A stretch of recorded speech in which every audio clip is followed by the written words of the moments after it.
अब बस बहुत हो गया। अपने इतने सुंदर से घर में मैं आपकी उस बूढ़ी और अनपढ़ माँ को अपने साथ नहीं रख सकती, तो उनका कहीं और इंतजाम करो। पहले की बात अलग थी, जब बाबूजी थे तो वो कितने अच्छे से घर का कामकाज भी करती थी और कभी भी मेरे दोस्तों के सामने नहीं आती थी। पर बाबूजी के जाते ही इन्होंने तो रसोई में जाना ही छोड़ दिया। जब देखो तब खांसते खांसते मेरी सहेलियों के सामने आ जाती है। मेरी कितनी बेइज्जती होती है। मैं कहती हूँ तुम इन्हें वृद्ध आश्रम क्यों नहीं छोड़ आते, या फिर तुम्हारी दोनों बहनों को तो अपनी माँ से बड़ा लगाव है, ले जाए ना 6-6 महीने के लिए इन्हें अपने साथ। अमिता अपने पति रवि से कहती है। रवि बोला, तुम्हारा दिमाग खराब हो गया है क्या? बाबूजी के जाने के बाद माँ और अकेली हो गई है, ऐसे में मैं उन्हें वृद्ध आश्रम कैसे छोड़ सकता हूँ? और माँ की जिम्मेदारी बेटे की होती है, फिर मैं अपनी बहनों को उनकी जिम्मेदारी कैसे दे सकता हूँ? अमिता बोली, अच्छा जी, लेने की बारी आए तो बेटा बेटी एक हो जाते हैं और सेवा के वक्त नहीं। रवि बोला, कर तो रही है मेरी बहन अपने सास ससुर की सेवा, यही उसकी जिम्मेदारी है और मेरी माँ की जिम्मेदारी मेरी है। तुम ये बात क्यों नहीं समझती हो? अमिता गुस्से में बोली, मैं पूछती हूँ तुम इन्हें ओल्ड एज होम में छोड़ने जाओगे कि नहीं? साफ साफ बताओ। रवि भी गुस्से में बोला, नहीं, मुझसे ये नहीं हो पाएगा। अमिता बोली, ठीक है, तुमसे नहीं हो पाएगा तो एक दिन मैं तुम्हें बिना बताए ही उन्हें ओल्ड एज होम में छोड़ आऊंगी, फिर शिकायत मत करना। इतना कहकर अमिता पैर पटकती हुई वहां से चली गई। वक्त बीता। करीब 3 महीने बाद एक दिन रवि दफ्तर से घर आकर अपने कमरे में लैपटॉप पर काम कर रहा था और वहीं दूसरे कमरे में अमिता अपनी सहेली सोनी से फोन पर कह रही थी, अरे यार, आज तो मैं इतनी फ्री हो गई हूं कि क्या ही बोलूं। सास नामक बिल्ली से अब मेरा पीछा छूटा। चल ना, कल मॉल में जाकर पार्टी करते हैं। रवि के कानों में जब ये बात गई तो वो दुखी हो गया और मन ही मन सोचने लगा, आखिरकार अमिता माँ को ओल्ड एज होम में छोड़ ही आई। मैं भी कैसा अभागा हूं जो अपनी माँ के लिए कुछ ना कर सका। यही सोचते सोचते रवि उन दिनों को याद करने लगा जब उसने अपनी मर्जी से अमिता से शादी की थी और उसके माता पिता ने भी उसकी खुशी के लिए इस रिश्ते में हामी भर दी थी। दरअसल 1.5 साल पहले ही रवि ने अमिता के साथ प्रेम विवाह किया था। विवाह से पहले रवि ने जब अमिता से कहा था कि तुम तो बड़े घर की बेटी हो, मेरे परिवार में एडजस्ट हो पाओगी? मेरे माता पिता और मेरी 2 बहनें मेरे घर में हैं, पर बहनों की शादी हो चुकी है और पापा भी नौकरी कर रहे हैं, लेकिन कुछ वक्त बाद वो रिटायर हो जाएंगे। अमिता ने झट से कहा, ये कैसी बातें कर रहे हो? तुम्हारा परिवार मेरा परिवार होगा और जब तुम्हें पसंद किया है तो तुम्हारा परिवार तुमसे अलग है क्या? ये बात सुनकर रवि बहुत खुश हुआ था कि आगे चलकर घर परिवार में कोई परेशानी नहीं होगी। समय धीरे धीरे बीत रहा था। विवाह के बाद जब भी समय मिलता रवि अमिता को लेकर अपने माता पिता से मिलने के लिए जाता। वो लोग भी अपने बेटे बहू पर खूब प्यार लुटाते। रवि के पिता नौकरी कर रहे थे तो कभी बेटे से 1 रुपया भी नहीं लेते थे, बल्कि बेटे बहू को उपहारों से भर के भेजते थे। दोनों बेटियों को भी किसी चीज की कमी नहीं थी और लेन देन माता पिता ही करते थे, तो अमिता उनके साथ भी घुल मिल गई थी। कुछ महीने बाद रवि के पिता मोहन बाबू रिटायर हो गए तो वे रवि से बोले, बेटा, मैं गांव में तुम्हारी माँ के साथ जीवन व्यतीत करना चाहता हूँ, लेकिन तुम्हारी माँ तो तुम्हारे साथ रहना चाहती है। अब तुम ही बताओ हम क्या करें? रवि ने सारी बात अमिता को बताई तो अमिता बोली, हाँ हाँ, इसमें बुराई ही क्या है, उन्हें यहाँ ले आओ। वैसे भी पापा जी के पास पैसों की कमी नहीं है, हम इससे बड़ा घर किराए पर ले लेंगे और दोनों सास बहू मिलकर घर का काम कर लेंगे। ये सुनकर रवि बहुत खुश हुआ और माता पिता को अपने साथ ले आया। धीरे धीरे रवि की माँ सुषमा जी ने घर की सारी जिम्मेदारी अपने कंधों पर ले ली। अमिता यही तो चाहती थी। एक दिन रवि घर पर नहीं था तो अमिता ने अपने ससुर से कहा, पापा जी, क्यों ना हम 6 महीने का किराया पहले भर दें? अगर कभी वक्त पर किराया नहीं दिया तो जुर्माना देना पड़ेगा और रवि घर पर है नहीं और मेरा भी हाथ खाली है, तो क्या आप 6 महीने का किराया दे देंगे? मोहन बाबू हंसकर बोले, अरे बहू, ये भी कोई कहने की बात है? अभी रिटायरमेंट के पैसे मिले हैं, 6 महीने क्या, मैं साल भर के पैसे जमा कर देता हूँ। मेरा सब कुछ तुम चारों का ही तो है। ये बात जैसे ही अमिता ने सुनी उसके दिमाग की घंटी बज गई और वो मन ही मन सोचने लगी ये तो मेरी ननदों को मेरा हिस्सेदार बना रहे हैं। धीरे धीरे समय बीतने लगा। अमिता अपने सास ससुर के खाने पीने में कटौती करने लगी। फ्रिज का बासी खाना उन्हें खिलाकर खुद ताजा खाना खाती, जिसके कारण मनोहर बाबू का अस्थमा बहुत ज्यादा बढ़ गया। एक दिन उन्हें अस्थमा का अटैक आया और बाकी की बीमारियों ने भी उनके शरीर में अपना बसेरा बना लिया और वो दुनिया छोड़कर चले गए। पिता के जाने के बाद रवि ने मां को अपने साथ रखने का फैसला किया। अमिता भी खुश थी कि चलो एक बोझ तो कम हुआ। समय बीता। एक दिन अमिता के घर पर किटी पार्टी चल रही थी। उसकी सहेलियों संग वो हंसी मजाक में मगन थी। तभी सुषमा जी, जो अपने कमरे में जोर जोर से खांस रही थी, उनके खांसने की आवाज ड्राइंग रूम तक आने लगी। इतने में अमिता की सहेली रीमा बोली, यार अमिता, कहीं तुम्हारी सास की बीमारी हम लोगों को ना लग जाए। और हमारा छोड़ो, पहले अपने बारे में सोचो। अभी तुम्हारी शादी को वक्त ही कितना हुआ है। तुम कब तक सास नाम की इस घंटी को अपने गले में बांध के रखोगी? तुम्हें पता है, मैंने तो अपनी सास को महीने भर पहले ही अपने घर से आउट कर दिया। इतना सुनते ही अमिता की बाकी की सहेलियां भी रीमा के साथ हंसने लगी। अमिता की सहेलियों ने जो कहा, अमिता के दिमाग में वो बात बैठ गई।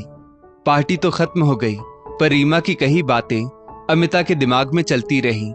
रात में जब वो सो रही थी तो बार बार करवट बदल रही थी और रह रहकर उसके दिमाग में वही बात सुनाई दे रही थी। तो रवि ने कहा, आखिर क्या सोच रही हो तुम जो बार बार करवट बदल रही हो? अमिता बोली, बुरा ना मानो तो एक बात बोलूं, क्यों ना मम्मी जी को हम ओल्ड एज होम में छोड़ आए? रवि उठकर बैठ गया और बोला, क्या? आखिर तुम्हारे दिमाग में ये बात आई कैसे? कहीं ये सब गलत बात तुम्हारी सहेलियां तो तुम्हें नहीं सिखा रही हैं? याद रखो, इंसान का स्वभाव होता है कि गलत बातों की तरफ वो जल्दी खिंचता है। तो ऐसी सहेलियों से दूर रहो और दोबारा ऐसी बात मत करना। इतना कहकर रवि सो गया। उस दिन के बाद अमिता को उसकी सास कांटे की तरह चुभने लगी और अब वो उनसे ना तो ठीक से बात करती, ना ही उनके पास बैठती थी। यहाँ तक कि जब अमिता की दोनों ननदें घर आती तब उनके साथ भी वो अच्छा व्यवहार नहीं करती थी, जो कि रवि ने भी महसूस किया। उसने अमिता को बहुत समझाना चाहा, पर उसने एक नहीं सुनी। अब तो वार त्योहार पर भी रवि की बहनें आती तो अमिता सीधे मुंह उनसे बात तक नहीं करती थी और इस तरह घर का माहौल बिगड़ने लगा।